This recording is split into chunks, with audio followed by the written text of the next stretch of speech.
আজকের পর থেকে বিএনপির নেতৃত্বে আমাদের সকল নেতাকর্মী, সকল সরকারি স্থাপনা, সকল সরকারি প্রতিষ্ঠান, বেসরকারি প্রতিষ্ঠান তারা ছাত্র জনতাকে নিয়ে আজকে থেকে তারা পাহারা দিবে। কেউ যেন তৃতীয় শক্তি কোনো অপচেষ্টার মাধ্যমে এই ধ্বংসযজ্ঞ চালিয়ে এই বিজয়কে নস্যাৎ করতে না পারে।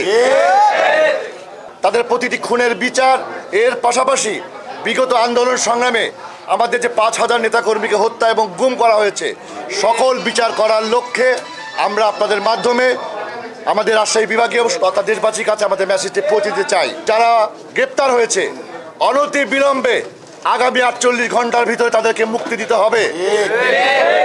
আপনারা এই দীর্ঘ সময় প্রায় ১৭ বছর যাবৎ এই স্বৈরাচারিণী শেখ হাসিনা এবং তার তাবেদার পেটুয়া এবং তার নিজস্ব বাহিনীর দ্বারা ক্ষমতাকে কুক্ষিগত করার জন্য সংবাদপত্রের স্বাধীনতা, সাংবাদিকদের স্বাধীনতা, পেশাজীবীদের স্বাধীনতা, মিডিয়ার স্বাধীনতা সব কিছু তারা বন্ধ করে রেখেছিল, টুটি চেপে রেখেছিল।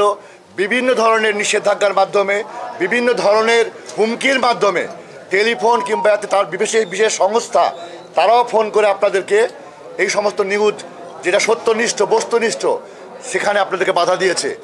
এর মধ্যেও আপনারা অসীম সাহসিকতার সাথে এই যে ছাত্র জনতা, পেশাজীবীদের সর্বাত্মক আন্দোলন, যে আন্দোলনে আমাদের প্রায় ১৫০০-এর উপরে ছাত্র শিক্ষক এবং সাধারণ মানুষ জনতা মারা গেছে, তাদের রক্তের উপর দাঁড়িয়ে আজকে বৈষম্য বিরোধী ছাত্র সমাজ তারা একটি পরিবর্তনের জন্য নতুন একটি বাংলাদেশ, দ্বিতীয় একটি মুক্তিযুদ্ধের মাধ্যমে এই ২৪-এর মুক্তিযোদ্ধারা তারা একটি নতুন বাংলাদেশ গড়ার স্বপ্নে এই রক্ত তারা আত্মত্যাগ করেছে।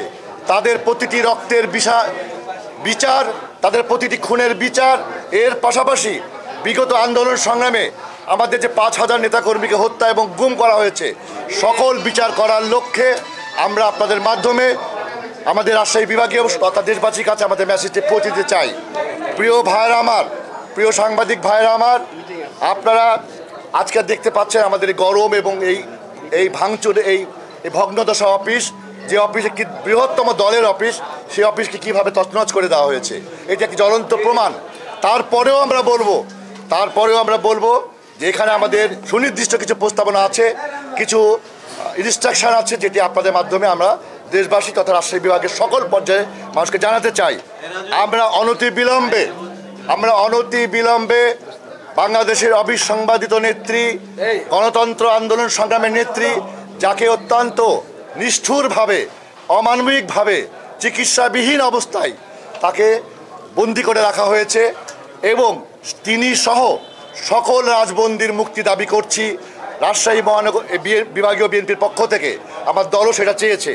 এর পাশাপাশি এই জুলাইয়ের যে গণহত্যা হয়েছে, যে সমস্ত ছাত্র জনতা, সাংবাদিক ভাই সহ বিভিন্ন পর্যায়ের মানুষ নিহত হয়েছে এবং এই নিহতদের জন্য আমরা আল্লাহর কাছে মাগফিরাত কামনা করি। তাদের শহীদি মর্যাদা দিয়ে তারা যেন জান্নাতে যায়। এই আন্দোলনকে কেন্দ্র করে যত ছাত্র নেতা এবং জনতা এবং যারা গ্রেপ্তার হয়েছে অনতি বিলম্বে আগামী ৪৮ ঘন্টার ভিতরে তাদেরকে মুক্তি দিতে হবে। এর পাশাপাশি আমরা সুস্পষ্টভাবে বলতে চাই, রাষ্ট্রীয় সম্পদ এটি আমাদের দেশের সম্পদ। আমাদের দেশের মানুষের ঘাম রক্ত ঝরিয়ে এই সম্পদ আমরা তৈরি করেছি, এই দেশকে আমরা তৈরি করেছি। আজকের পর থেকে, গতকাল হয়তো কিছু বিচ্ছিন্ন ঘটনা ঘটে গিয়েছে, আজকের পর থেকে বিএনপির নেতৃত্বে আমাদের সকল নেতাকর্মী, সকল সরকারি স্থাপনা, সকল সরকারি প্রতিষ্ঠান, বেসরকারি প্রতিষ্ঠান তারা ছাত্র জনতাকে নিয়ে আজকে থেকে তারা পাহারা দিবে। কেউ যেন তৃতীয় শক্তি কোনো অপচেষ্টার মাধ্যমে এই ধ্বংসযজ্ঞ চালিয়ে এই বিজয়কে নস্যাৎ করতে না পারে।